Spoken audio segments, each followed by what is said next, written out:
Bienvenue sur Classique en lecture. Arsène Lupin, gentleman cambrioleur de Maurice Leblanc. Chapitre 5. Le collier de la reine. Lu par Iris.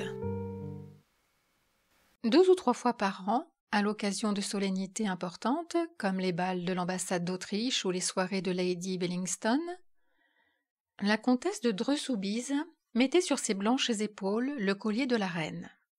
C'était le bien fameux collier, le collier légendaire que Baumeure et Bassange, joailliers de la couronne, destinaient à la du Barry, que le cardinal de Rohan-Soubise crut offrir à Marie-Antoinette, reine de France, et que l'aventurière Jeanne de Valois, comtesse de la Motte, dépeça un soir de février 1785 avec l'aide de son mari et de leur complice, Rétaux de Villette. Pour dire vrai, la monture seule était authentique. Rétaux de Villette l'avait conservée, tandis que le sieur de la Motte et sa femme dispersaient aux 4 vents les pierres brutalement desserties, les admirables pierres si soigneusement choisies par Baumeure.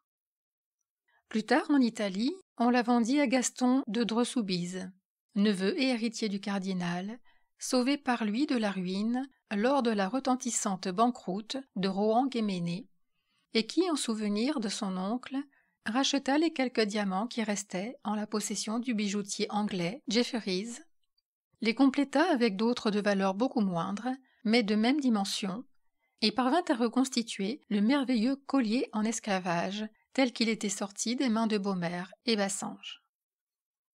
De ce bijou historique, pendant près d'1 siècle, les Dreux-Soubise s'enorgueillirent. Bien que diverses circonstances eussent notablement diminué leur fortune, ils aimèrent mieux réduire leur train de maison que d'aliéner la royale et précieuse relique. En particulier, le comte actuel y tenait comme on tint à la demeure de ses pères. Par prudence, il avait loué un coffre au Crédit Lyonnais pour l'y déposer. Il allait l'y chercher lui-même, l'après-midi du jour où sa femme voulait s'emparer, et l'y reportait lui-même le lendemain. Ce soir-là, à la réception du palais de Castille, l'aventure remonte au début du siècle, la comtesse eut un véritable succès, et le roi Christian, en l'honneur de qui la fête était donnée, remarqua sa beauté magnifique. Les pierreries ruisselaient autour du cou gracieux. Les 1000 facettes des diamants brillaient et scintillaient comme des flammes à la clarté des lumières. Nul autre qu'elle, semblait-il, n'eût pu porter avec tant d'aisance et de noblesse le fardeau d'une telle parure. Ce fut un double triomphe que le comte de Dreux goûta profondément et dont il s'applaudit quand ils furent rentrés dans la chambre de leur vieil hôtel du faubourg Saint-Germain. Il était fier de sa femme, et tout autant peut-être du bijou qui illustrait sa maison depuis 4 générations. Et sa femme en tirait une vanité un peu puérile, mais qui était bien la marque de son caractère altier. Non sans regret, elle détacha le collier de ses épaules et le tendit à son mari qui l'examina avec admiration, comme s'il ne le connaissait point. Puis, l'ayant remis dans son écrin de cuir rouge, aux armes du cardinal, il passa dans un cabinet voisin, sorte d'alcôve plutôt, que l'on avait complètement isolé de la chambre et dont l'unique entrée se trouvait au pied de leur lit. Comme les autres fois, il le dissimula sur une planche assez élevée, parmi des cartons à chapeau et des piles de linge.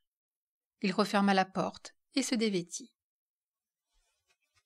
Au matin, il se leva vers 9 heures, avec l'intention d'aller, avant le déjeuner, jusqu'au Crédit Lyonnais. Il s'habilla, but une tasse de café et descendit aux écuries. Là, il donna des ordres. Un des chevaux l'inquiétait. Il le fit marcher et trotter devant lui dans la cour. Puis il retourna près de sa femme.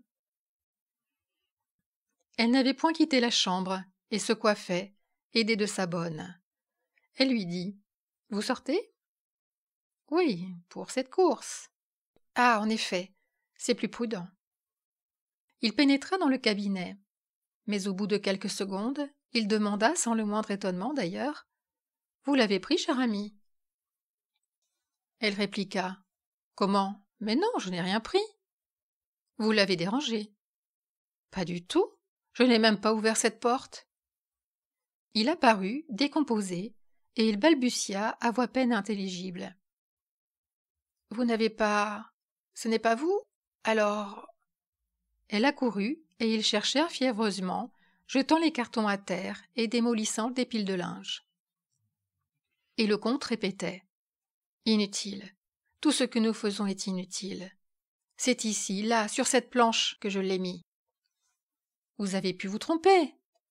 C'est ici, là, sur cette planche et pas sur une autre. » Ils allumèrent une bougie, car la pièce était assez obscure, et ils enlevèrent tout le linge et tous les objets qui l'encombraient. Et quand il n'y eut plus rien dans le cabinet, ils durent s'avouer avec désespoir que le fameux collier, le collier en esclavage de la reine, avait disparu. De nature résolue, la comtesse, sans perdre de temps en vaines lamentations, fit prévenir le commissaire, M. Valorbe, dont ils avaient eu déjà l'occasion d'apprécier l'esprit sagace et la clairvoyance. On le mit au courant par le détail, et tout de suite il demanda « Êtes-vous sûr, monsieur le comte, que personne n'a pu traverser la nuit votre chambre ?»« Absolument sûr. J'ai le sommeil très léger. Mieux encore, la porte de cette chambre était fermée au verrou. J'ai dû le tirer ce matin comme ma femme a sonné la bonne. » « Et il n'existe pas d'autre passage qui permette de s'introduire dans le cabinet ?»« Aucun. »« Pas de fenêtre ?»« Si, mais elle est condamnée. » « Je désirerais m'en rendre compte. » On alluma des bougies, et aussitôt M. Valorbe fit remarquer que la fenêtre n'était condamnée qu'à mi-hauteur, par un bahut, lequel, en outre, ne touchait pas exactement aux croisées. « Il y touche suffisamment, » répliqua M. de Dreux, « pour qu'il soit impossible de le déplacer sans faire beaucoup de bruit. »« Et sur quoi donne cette fenêtre ?»« Sur une courette intérieure. »« Et vous avez encore un étage au-dessus de celui-là ?»« Deux.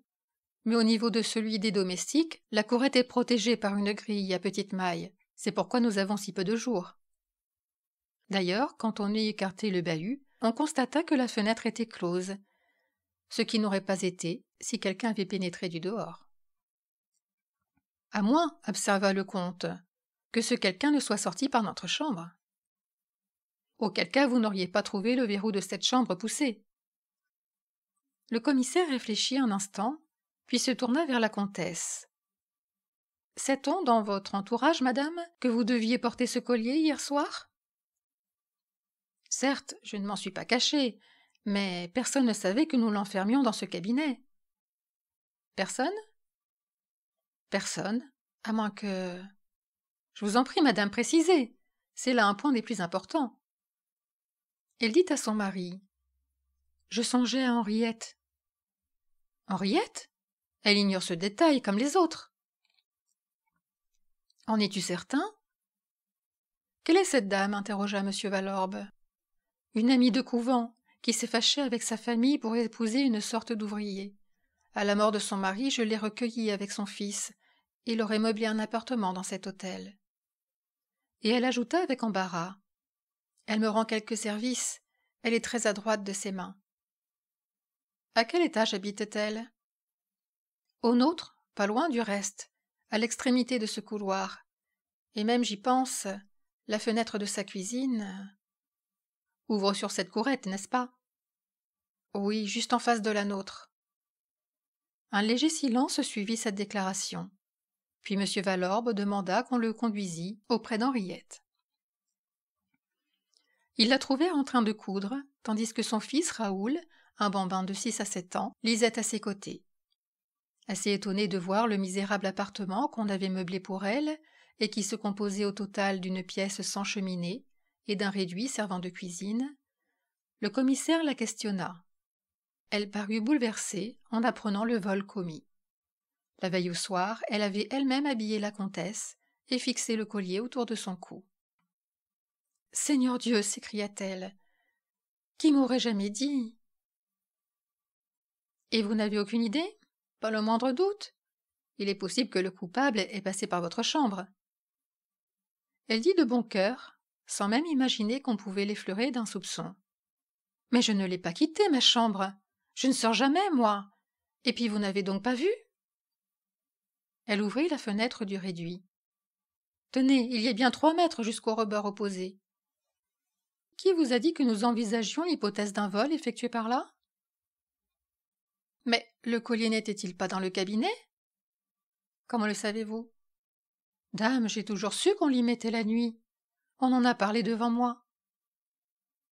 Sa figure encore jeune, mais que les chagrins avaient flétrie, marquait une grande douceur et de la résignation.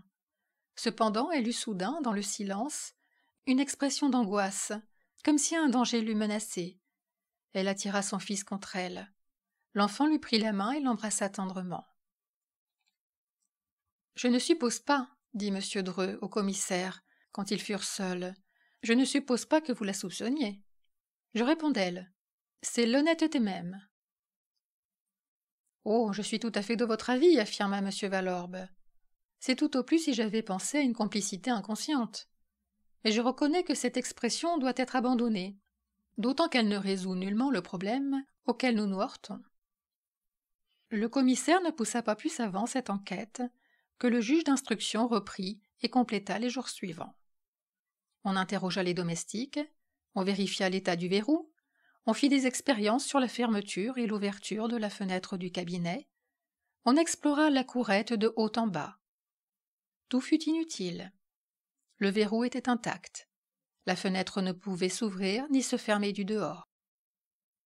Plus spécialement, les recherches visèrent Henriette, car malgré tout, on en revenait toujours de ce côté. On fouilla sa vie minutieusement, et il fut constaté que depuis 3 ans, elle n'était sortie que 4 fois de l'hôtel, et les 4 fois pour des courses que l'on put déterminer. En réalité, elle servait de femme de chambre et de couturière à madame de Dreux, qui se montrait à son égard d'une rigueur dont tous les domestiques témoignèrent en confidence. D'ailleurs, disait le juge d'instruction, qui au bout d'une semaine aboutit aux mêmes conclusions que le commissaire, en admettant que nous connaissions le coupable, et nous n'en sommes pas là, nous n'en saurions pas davantage sur la manière dont le vol a été commis. Nous sommes barrés à droite et à gauche par 2 obstacles, une porte et une fenêtre fermée. Le mystère est double. Comment a-t-on pu s'introduire et comment, ce qui était beaucoup plus difficile, a-t-on pu s'échapper en laissant derrière soi une porte close au verrou et une porte fermée? Au bout de 4 mois d'investigation, l'idée secrète du juge était celle-ci. Monsieur et madame de Dreux, pressés par des besoins d'argent, avaient vendu le collier de la reine. Il classa l'affaire. Le vol du précieux bijou porta aux Dreux-Soubise un coup dont ils gardèrent longtemps la marque. Leur crédit n'étant plus soutenu par la sorte de réserve que constitue un tel trésor, ils se trouvèrent en face de créanciers plus exigeants et de prêteurs moins favorables. Ils durent couper dans le vif, aliénés, hypothéqués. Bref, c'eût été la ruine si 2 gros héritages de parents éloignés ne les avaient sauvés. Ils souffrirent aussi dans leur orgueil, comme s'ils avaient perdu un quartier de noblesse. Et, chose bizarre, ce fut à son ancienne amie de pension que la comtesse s'en prit. Elle ressentait contre elle une véritable rancune et l'accusait ouvertement. On la relégua d'abord à l'étage des domestiques, puis on la congédia du jour au lendemain. Et la vie coula sans événements notables. Ils voyagèrent beaucoup. Un seul fait doit être relevé au cours de cette époque. Quelques mois après le départ d'Henriette, la comtesse reçut d'elle une lettre qui la remplit d'étonnement. « Madame, je ne sais comment vous remercier, car c'est bien vous, n'est-ce pas, qui m'avez envoyé cela. Ce ne peut être que vous. Personne autre ne connaît ma retraite au fond de ce petit village. Si je me trompe, excusez-moi, et retenez du moins l'expression de ma reconnaissance pour vos bontés passées. » Que voulait-elle dire? Les bontés présentes ou passées de la comtesse envers elle se réduisaient à beaucoup d'injustice. Que signifiaient ces remerciements? Sommée de s'expliquer, elle répondait qu'elle avait reçu par la poste, en un pli non recommandé ni chargé, 2 billets de 1000 francs. L'enveloppe qu'elle joignait à sa réponse était timbrée de Paris et ne portait que son adresse, tracée d'une écriture visiblement déguisée. D'où provenaient ces 2000 francs? Qui les avait envoyés? La justice s'informa. Mais quelle piste pouvait-on suivre parmi ces ténèbres? Et le même fait se reproduisit 12 mois après. Et une 3e fois, et une 4e fois, et chaque année pendant 6 ans, avec cette différence que la 5e et la 6e année, la somme doubla, ce qui permit à Henriette, tombée subitement malade, de se soigner comme il convenait. Autre différence, l'administration de la poste ayant saisi une des lettres sous prétexte qu'elle n'était point chargée, les 2 dernières lettres furent envoyées selon le règlement, la première date de Saint-Germain, l'autre de Suresnes. L'expéditeur signa d'abord Anquetil, puis Péchard. Les adresses qu'il donna étaient fausses. Au bout de 6 ans, Henriette mourut. L'énigme demeura entière. Tous ces événements sont connus du public. L'affaire fut de celles qui passionnèrent l'opinion, et c'est un destin étrange que celui de ce collier, qui, après avoir bouleversé la France, à la fin du XVIIIe siècle, souleva encore tant d'émotions 120 ans plus tard.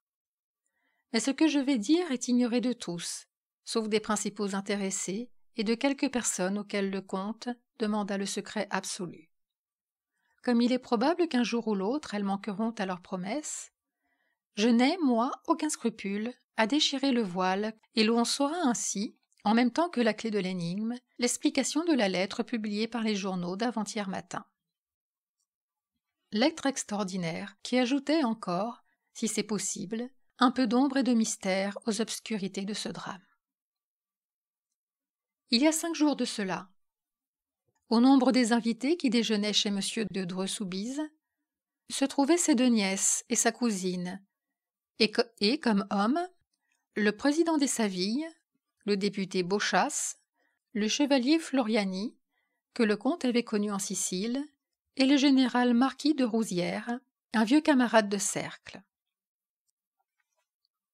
Après le repas, ces dames servirent le café, et les messieurs eurent l'autorisation d'une cigarette, à condition de ne point déserter le salon. On causa. L'une des jeunes filles s'amusa à faire les cartes et à dire la bonne aventure. Puis on en vient à parler de crimes célèbres. Et c'est à ce propos que M. de Rouzières, qui ne manquait jamais l'occasion de taquiner le comte, rappela l'aventure du collier, sujet de conversation que M. de Dreux avait en horreur. Aussitôt chacun émit son avis. Chacun recommença l'instruction à sa manière. Et bien entendu, toutes les hypothèses se contredisaient, tout également inadmissibles. « Et vous, monsieur ?» demanda la comtesse au chevalier Floriani. « Quelle est votre opinion ?»« Oh, moi, je n'ai pas d'opinion, madame. » On se récria. Précisément, le chevalier venait de raconter très brillamment diverses aventures auxquelles il avait été mêlé avec son père, magistrat à Palerme, et où s'était affirmé son jugement et son goût pour ces questions. « J'avoue, dit-il, qu'il m'est arrivé de réussir, alors que plus habile avait renoncé. Mais de là à me considérer comme un Sherlock Holmes. Et puis, c'est à peine si je sais de quoi il s'agit. » On se tourna vers le maître de la maison. À contre-cœur, il dut résumer les faits. Le chevalier écouta, réfléchit, posa quelques interrogations et murmura « C'est drôle. À première vue, il ne me semble pas que la chose soit si difficile à deviner. » Le comte haussa les épaules. Mais les autres personnes s'empressèrent autour du chevalier, et il reprit d'un ton un peu dogmatique. En général, pour remonter à l'auteur d'un crime ou d'un vol, il faut déterminer comment ce crime ou ce vol a été commis. Dans le cas actuel, rien de plus simple, selon moi. Car nous nous trouvons en face, non pas de plusieurs hypothèses, mais d'une certitude unique, rigoureuse, et qui s'énonce ainsi: l'individu ne pouvait entrer que par la porte de la chambre ou par la fenêtre du cabinet. Or, on n'ouvre pas de l'extérieur une porte verrouillée. Donc il est rentré par la fenêtre. « Elle était fermée, et on l'a retrouvée fermée, » déclara M. Dreux. Pour cela, continua Floriani, sans relever l'interruption, il n'a eu besoin que d'établir un pont, planche ou échelle, entre le balcon de la cuisine et le rebord de la fenêtre. Et dès que l'écrin... « Mais je vous répète que la fenêtre était fermée !» s'écria le comte avec impatience. Cette fois, Floriani dut répondre. Il fit avec la plus grande tranquillité, en homme qu'une objection aussi insignifiante ne trouble point. « Je veux croire qu'elle y était, mais n'y a-t-il pas un vasistas ?»« Comment le savez-vous ?» D'abord, c'est presque une règle dans les hôtels de cette époque. Et puis, il faut bien qu'il en soit ainsi, puisque autrement le vol serait inexplicable. En effet, il y en a un, mais il est clos, comme la fenêtre. On n'y a même pas fait attention. C'est un tort, car si on y avait fait attention, on aurait vu évidemment qu'il avait été ouvert. Et comment? Je suppose que, pareil à tous les autres, il s'ouvre au moyen d'un fil de fer tressé, muni d'un anneau à son extrémité inférieure. Oui. Et cet anneau pendait entre la croisée et le bahut. Oui, mais je ne comprends pas. Voici. Par une fente pratiquée dans le carreau, on a pu, à l'aide d'un instrument quelconque, mettons une baguette de fer pourvue d'un crochet, agripper l'anneau, peser et ouvrir. Le comte ricana. Parfait, parfait. Vous arrangez tout cela avec une aisance. Seulement vous oubliez une chose, cher monsieur, c'est qu'il n'y a pas eu de fente pratiquée dans le carreau. Il y a eu une fente. Allons donc, on l'aurait vue. Pour voir, il faut regarder. Et l'on n'a pas regardé. La fente existe. Il est matériellement impossible qu'elle n'existe pas. Le long du carreau contre le mastic. Dans le sens vertical, bien entendu. Le comte se leva. Il paraissait surexcité. Il arpenta 2 ou 3 fois le salon d'un pas nerveux et s'approchant de Floriani. Rien n'a changé là-haut depuis ce jour. Personne n'a mis les pieds dans ce cabinet. En ce cas, monsieur, il vous est loisible de vous assurer que mon explication concorde avec la réalité. Elle ne concorde avec aucun des faits que la justice a constatés. Vous n'avez rien vu, vous ne savez rien, et vous allez à l'encontre de tout ce que nous avons vu et de tout ce que nous savons. Floriani ne sembla point remarquer l'irritation du comte, et il dit en souriant. « Mon Dieu, monsieur, je tâche de voir clair. Voilà tout. Si je me trompe, prouvez-moi mon erreur. » Sans plus tarder, j'avoue à la longue votre assurance. Monsieur de Dreux mâchonna encore quelques paroles, puis soudain se dirigea vers la porte et sortit. Pas un mot ne fut prononcé. On attendait anxieusement, comme si vraiment une parcelle de la vérité allait apparaître. Et le silence avait une gravité extrême. Enfin, le comte parut dans l'embrasure de la porte. Il était pâle et singulièrement agité. Il dit à ses amis d'une voix tremblante. « Je vous demande pardon. Les révélations de monsieur sont si imprévues. Je n'aurais jamais pensé. » Sa femme l'interrogea avidement. « Parle, je t'en supplie, qu'y a-t-il » Il balbutia. « La fente existe, à l'endroit même indiqué, le long du carreau. » Il saisit brusquement le bras du chevalier et lui dit d'un ton impérieux. « Et maintenant, monsieur, poursuivez. Je reconnais que vous avez raison jusqu'ici, mais maintenant ce n'est pas fini. Répondez, que s'est-il passé selon vous ?» Floriani se dégagea doucement et après un instant prononça. « Eh bien, selon moi, voilà ce qui s'est passé. » L'individu, sachant que madame de Dreux allait au bal avec le collier, a jeté sa passerelle pendant votre absence. Au travers de la fenêtre, il vous a surveillé et vous a vu cacher le bijou. Dès que vous êtes parti, il a coupé la vitre et a tiré l'anneau. Soit, mais la distance est trop grande pour qu'il ait pu, par le vasistas, atteindre la poignée de la fenêtre. S'il n'a pas pu l'ouvrir, c'est qu'il est rentré par le vasistas lui-même. Impossible, il n'y a pas d'homme assez mince pour s'introduire par là. Alors ce n'est pas un homme. Comment? Certes, si le passage est trop étroit pour un homme, il faut bien que ce soit un enfant. Un enfant? Ne m'avez-vous pas dit que votre amie Henriette avait un fils? En effet, un fils qui s'appelle Raoul. Il est infiniment probable que c'est ce Raoul qui a commis le vol. Quelle preuve en avez-vous? Quelle preuve? Il n'en manque pas de preuves. Ainsi, par exemple. Il se tut et réfléchit quelques secondes, puis il reprit. Ainsi, par exemple, cette passerelle. Il n'est pas à croire que l'enfant l'ait apportée du dehors et rapportée sans que l'on s'en soit aperçu. Il a dû employer ce qui était à sa disposition. Dans le réduit où Henriette faisait la cuisine, il y avait, n'est-ce pas, des tablettes accrochées au mur, où l'on posait des casseroles. 2 tablettes, autant que je me souvienne. Il faudrait s'assurer si ces planches sont réellement fixées au tasseau de bois qui les supporte. Dans le cas contraire, nous serions autorisés à penser que l'enfant les a déclouées, puis attachées l'une à l'autre. Peut-être aussi, puisqu'il y a un fourneau, trouverait-on le crochet à fourneau dont il a dû se servir pour ouvrir le vasistas. Sans mot dire, le comte sortit, et cette fois, les assistants ne ressentirent même point la petite anxiété de l'inconnu qu'ils avaient éprouvée la première fois. Ils savaient de façon absolue que les prévisions de Floriani étaient justes. Il émanait de cet homme une impression de certitude si rigoureuse qu'on l'écoutait non point comme s'il déduisait des faits les uns des autres, mais comme s'il racontait des événements dont il était facile de vérifier au fur et à mesure l'authenticité. Et personne ne s'étonna lorsqu'à son tour, le comte déclara « C'est bien l'enfant, c'est bien lui, tout l'atteste. » « Vous avez vu les planches, le crochet ?»« J'ai vu. Les planches ont été déclouées. Le crochet est encore là. » Madame de Dreux-Soubise s'écria. « C'est lui. Vous voulez dire plutôt, c'est sa mère. Henriette est la seule coupable. Elle aura obligé son fils. » « Non, » affirma le chevalier. « La mère n'y est pour rien. »« Allons donc, ils habitaient la même chambre.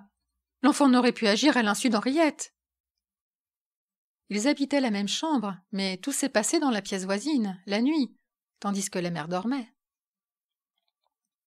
« Et le collier ?» fit le comte. « On l'aurait trouvé dans les affaires de l'enfant. » « Pardon, il sortait, lui. Le matin même où vous l'avez surpris devant sa table de travail. Il venait de l'école.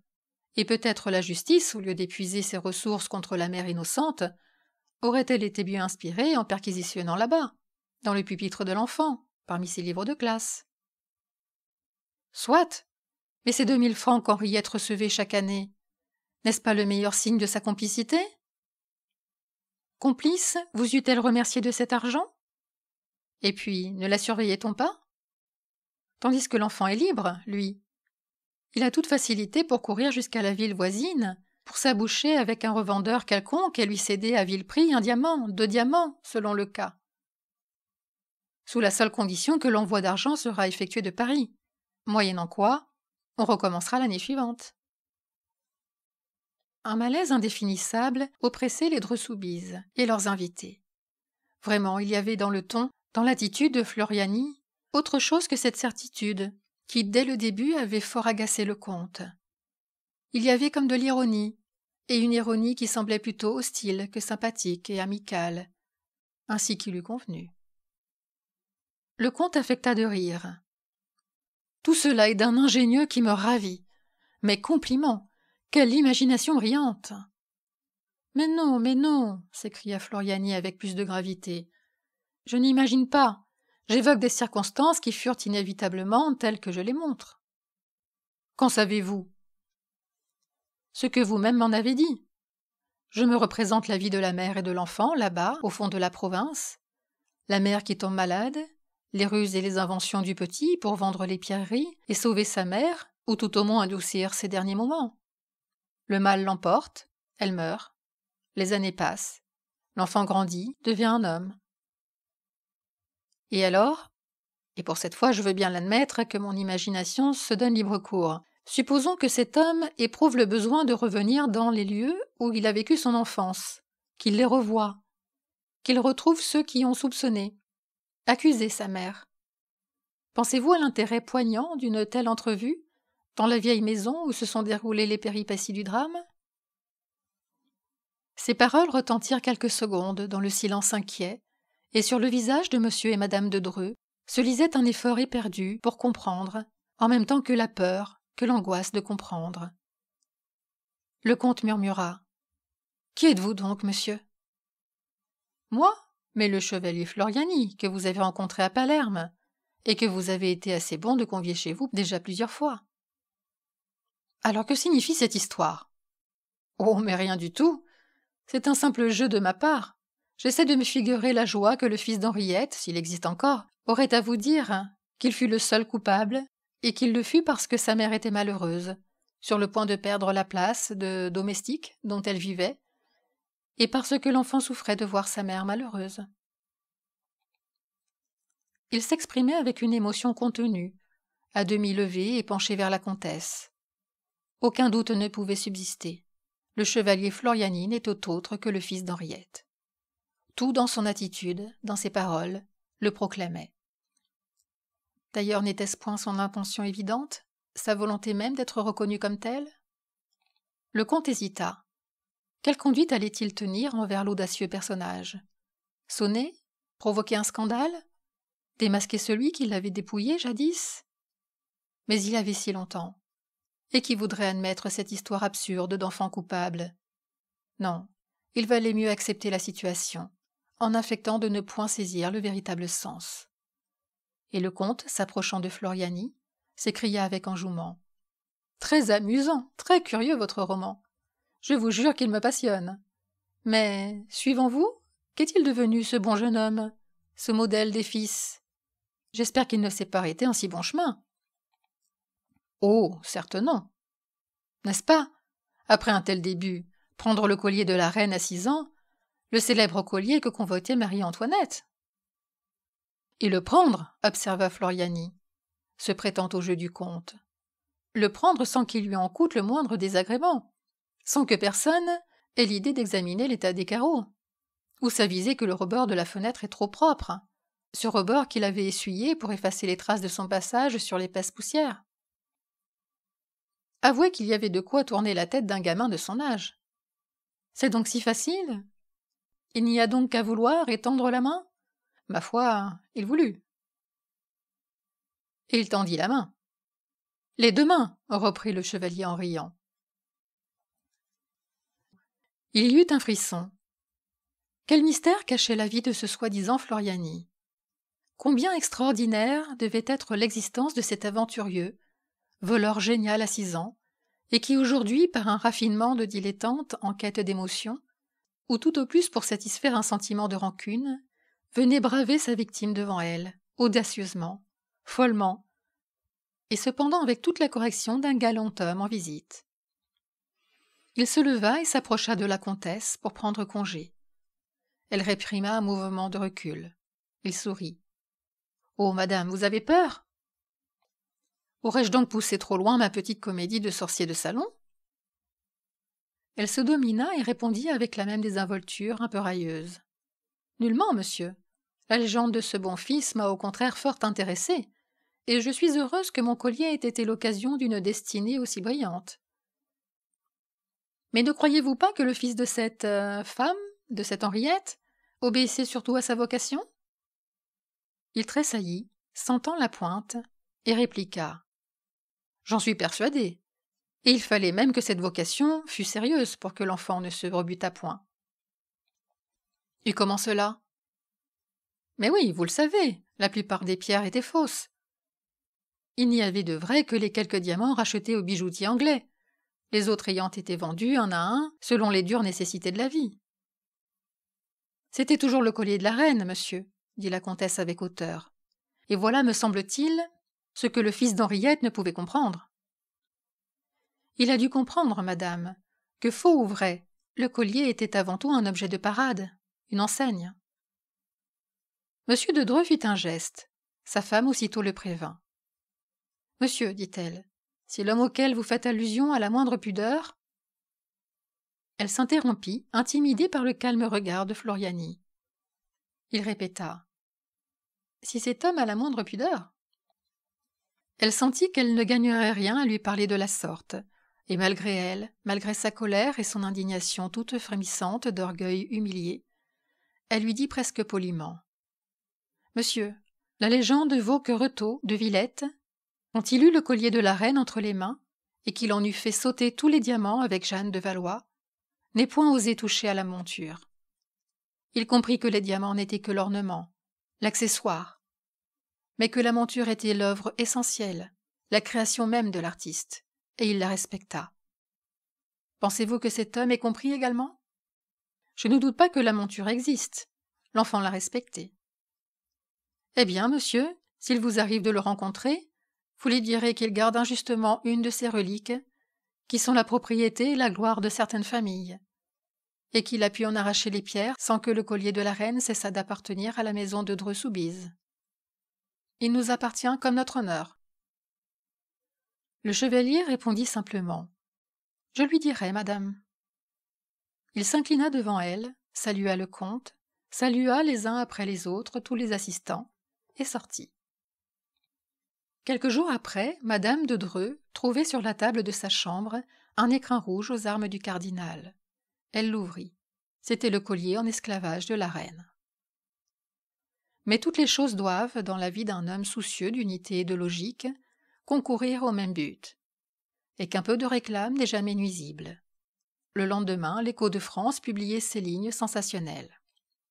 Le collier de la reine, le célèbre bijou dérobé autrefois à la famille de Dreux-Soubise, a été retrouvé par Arsène Lupin.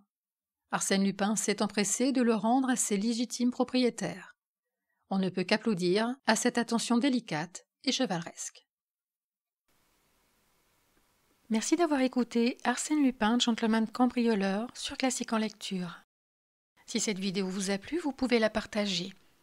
Vous pouvez aussi aider la chaîne à se développer. Pour cela, n'hésitez pas à liker, vous abonner et commenter. Vous pouvez activer la cloche des notifications pour être prévenu lorsque je sors une nouvelle vidéo de lecture. À très vite sur Classique en lecture.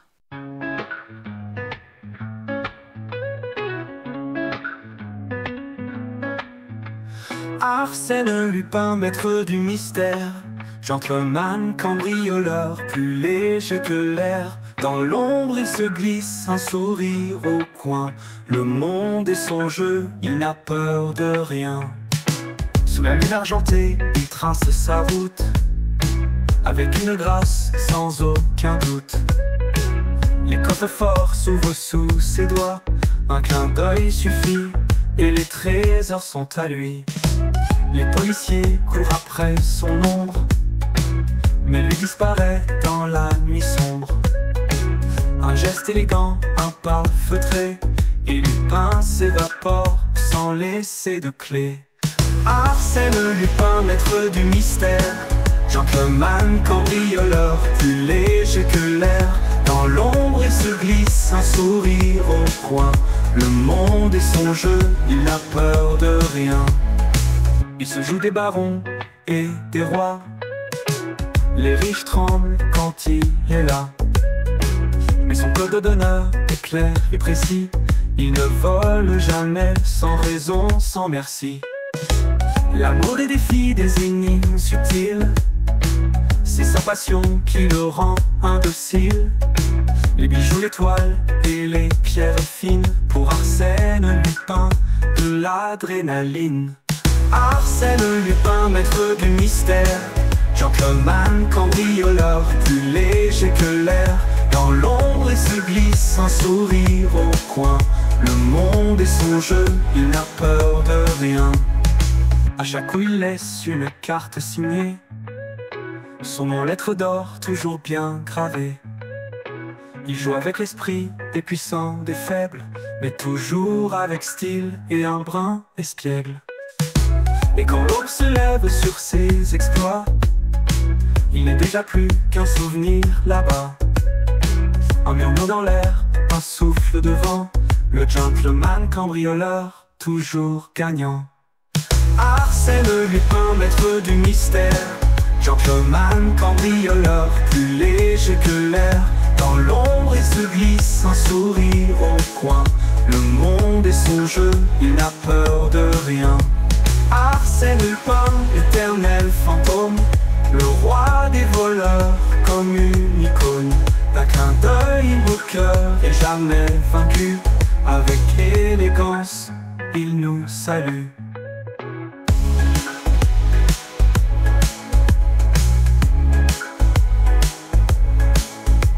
L'amour de son jeu, il n'a peur de rien. Amour des défis, des énigmes subtiles, c'est sa passion qui le rend indocile. Les bijoux, les toiles et les pierres fines, pour Arsène Lupin, de l'adrénaline. Amour des défis, des énigmes subtiles, c'est sa passion qui le rend indocile. les bijoux, les toiles et les pierres fines. Pour Arsène Lupin, de l'adrénaline.